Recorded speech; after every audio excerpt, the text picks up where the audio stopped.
Listen, I'm really excited today to talk to you guys about this topic. The subject is segregation.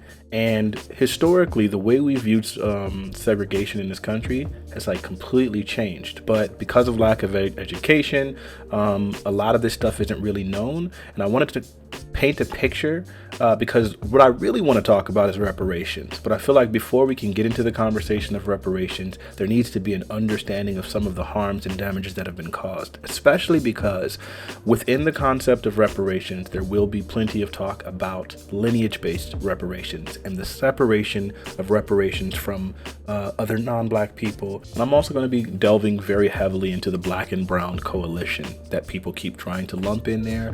Whenever we talk about prison reform, they'll say black and brown people. Whenever we talk about police brutality, they'll say black and brown people.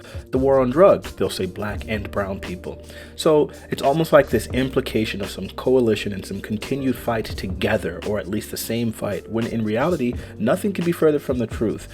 To some, this might seem a little bit ridiculous, right? Because obviously in today's political landscape, there's constantly the phrases like people of color, which are thrown around like pretty regularly. Almost any time black people are mentioned when talking about systemic oppression, the subject also includes, black and brown and Asian and minorities, right? And so almost little attention is focused on the very black issue of both segregation and systemic oppression. And I think these things need to be really clarified so people can get an understanding. So historically, the distinctions between the ways that blacks, Asians, and Hispanics have been treated in this country and the way that we fought for equality, they're really stark. Consequently, I really dislike the phrase people of color because it kind of implies that we're all fighting the same battle. To me, it feels like it kind of blurs the impact and goals of the oldest civil rights organization in the nation's history, which is the NAACP, which stands for the National Association for the Advancement of Colored People. Which we have to get into, because you may say, well, see, there it is there. They're fighting for colored people in this situation, so we shouldn't have to focus specifically on black issues when we're talking about reparations, and there should be no delineation. But in reality, that's why this video is so insanely important, because actually colored people, like historically in this country, has meant black people. Nowadays, we've kind of blurred these lines and we've changed the language, but we'll get into that. So before I actually start getting into the historical aspects, I want to talk, there was an analogy given to me by my brilliant cousin Fari. He was talking about San Fernando. San Fernando was an area that I kind of grew up in at a really, really young age. And in San Fernando, there were these massive, massive floods, okay? But I grew up in a time where it was just standard, Southern California place, not a whole lot of rain. The dams were pretty much dried up. There didn't really seem like a lot going on there. And there were all these waterways that were like pretty much bone dry. And I never understood why they were there. Maybe about a little bit earlier, a short time ago, my cousin Fari explained to me about these floods. There were two massive ones. I want to say one in 1914 and one in 1938 that really devastated this area. And the devastation was so severe that the United States Army Corps of Engineers, they implemented this really comprehensive flood control system so that in the case that there was ever that kind of rainfall, that it would kind of stop this thing from happening again, because it's a valley. So then that means if water gets trapped down there, there's not very many places for it to go. So they have to find some way of diverting the water to safe channels and things like that, so that it doesn't become devastating and overwhelming like it did in those times where people were dying and property was lost and so on and so forth. He then went on to explain to me that whenever you start talking about systems and when you start talking about history, you start trying to analyze the need for things that have been implemented, you have to understand the historical backdrop that these things were created. If you were to ask a person like me who has never really seen any crazy floods, it would be really easy to say something like, we don't need these dams, we can get rid of them, they're not particularly important, and we could just kind of, build other things in their stead and so on and so forth. But in reality, to do so would be devastating, because if there's ever such a rain case again, if there's ever a flood, then it would be devastating all over again, because these things are essential. They are a safeguard. And so whenever you're analyzing systems, you have to take into account the historical implications of the system and the need for its creation. And so that's what this video is going to get into. Specifically when it comes to people of color, the history of segregation, we're going to explore what it was like back in the day and how it differently impacted what we now call minorities. First off, originally people of color were black. Mexicans, Chinese, and others, they were all considered white. Now, obviously, this seems ridiculous to any person who's been born in the last 50 years, because the phrase "people of color" is so replete throughout society that it's almost impossible to think of us as completely distinct elements. But this wasn't always the case. And when we start talking about civil rights and advancement in that area, you'll find that very frequently black people have fought for everyone, or when we have won victories, those victories are then applied to everyone. But historically, the other people have always fought for themselves, and their victories applied specifically and narrowly to themselves. So the best place, I guess, to kind of exemplify this, when you're talking about segregation, was a case in 1946 called Mendez versus Westminster. And in this case, you had Hispanic people, specifically Mexicans, who were being segregated into specific schools in a very few districts. And they fought for the right to be able to go to school with white children, because prior to these specific districts that they had gone to, they had enjoyed going to school with white people. And so then they were figuring they didn't feel like it was fair to segregate against them. And so then they went and challenged this thing. But here's where the interesting thing comes in. They didn't fight to end segregation because segregation should be wrong. They fought to end their segregation because they were white.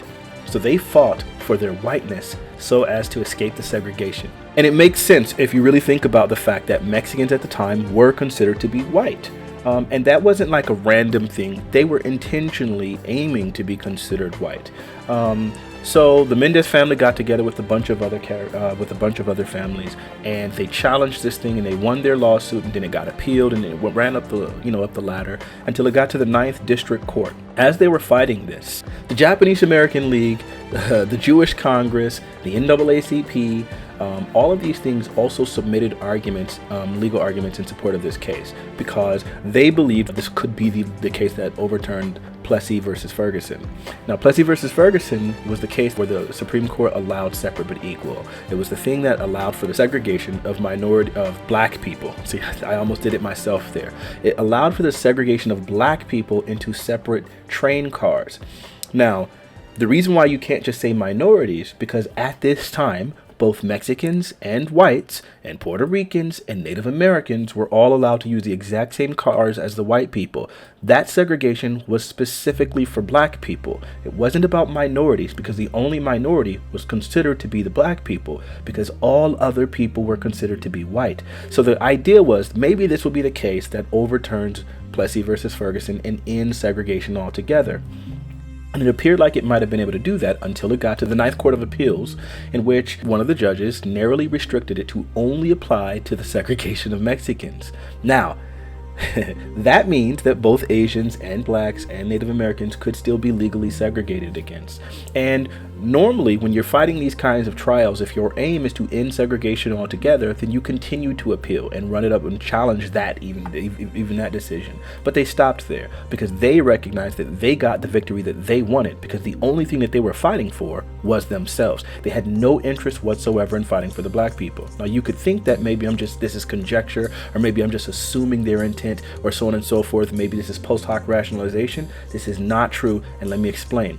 Shortly after they won this case, Earl Warren, who was the governor of California at the time, then signed legislation ending segregation against Mexicans and Chinese at this point. So now you have Native Americans and Chinese. So now you have Mexicans, Native Americans, and Chinese who are all legally restricted from segregation. This does not do anything for black people. In order to prove to you that Mexicans, it wasn't just that they felt like they won their victory and then we're just going to take what they could get. First, we have to go into some of their history.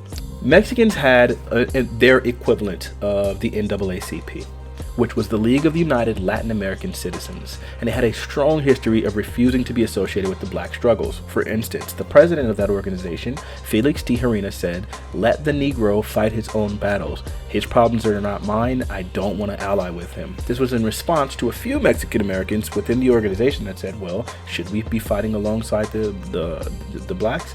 And of course, that was his response in 1956.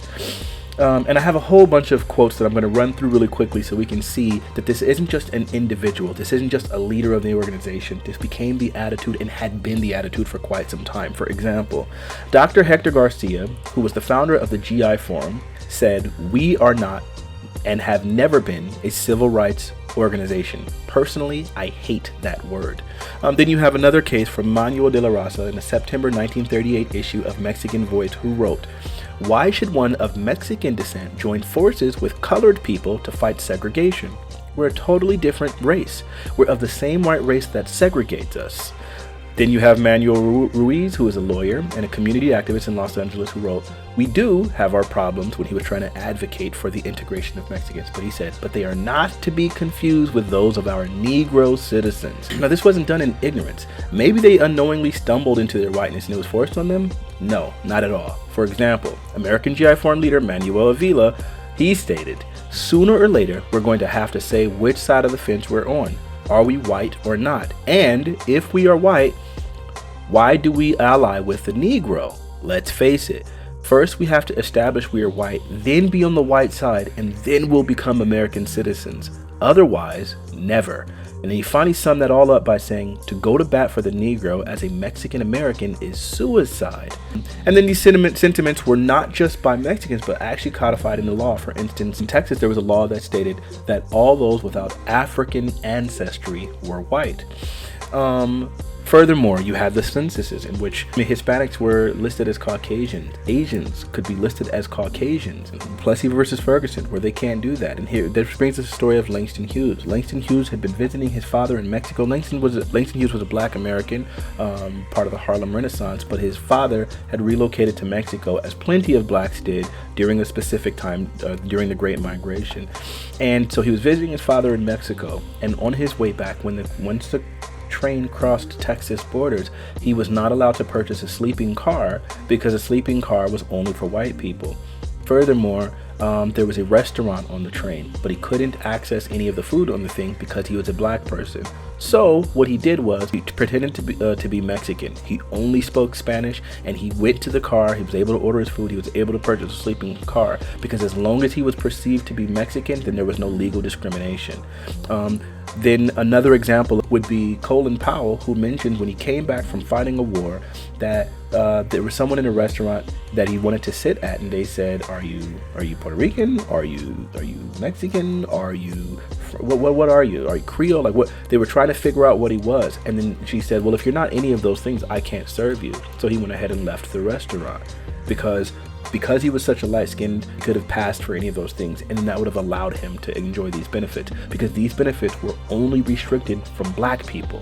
This view that Hispanics were white wasn't only accepted by Hispanic people, this was accepted by the whites as well.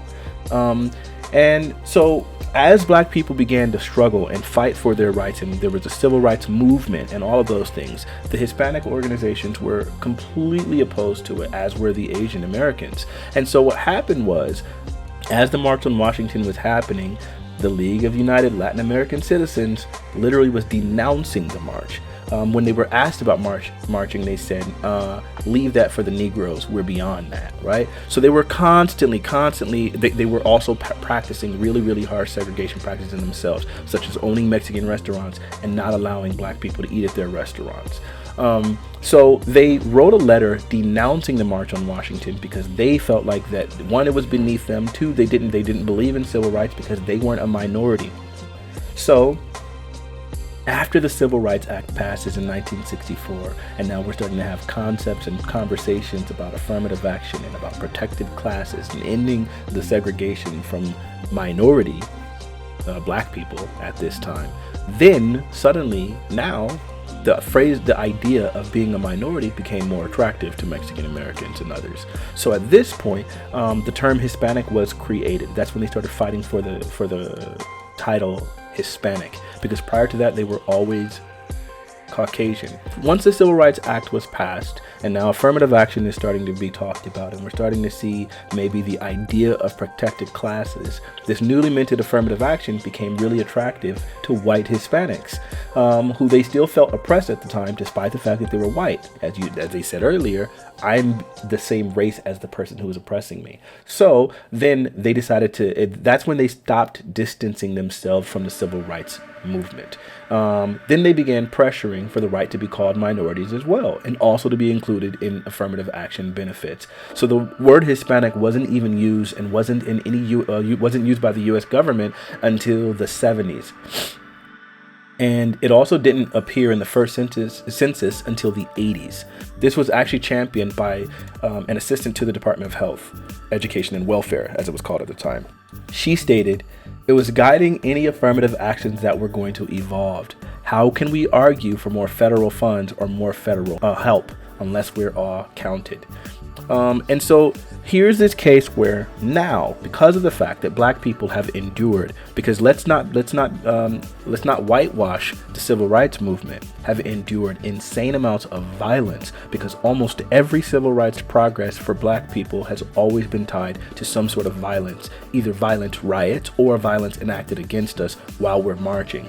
So during these tense riots in which dogs are being unleashed, fire hoses are being used, people are being hit in the head with bricks and attacked by the police officers, and all of these things, we endured all of that in order to get this. And then after getting this, once Hispanics now see, wait a minute, this is actually working for them, then they decided, hey, we want to be people of color too. Now it becomes more attractive once the victories have been won. So to sum all of this up, to me, when you start using the phrase people of color again, it ignores these distinctions. It ignores the different fight that we've had. And it feels a little smarmy to me for a group of people to do everything they can to promote their own anti-blackness, to distance themselves from blackness, but then once black victories are won, to then try to enjoy the spoils.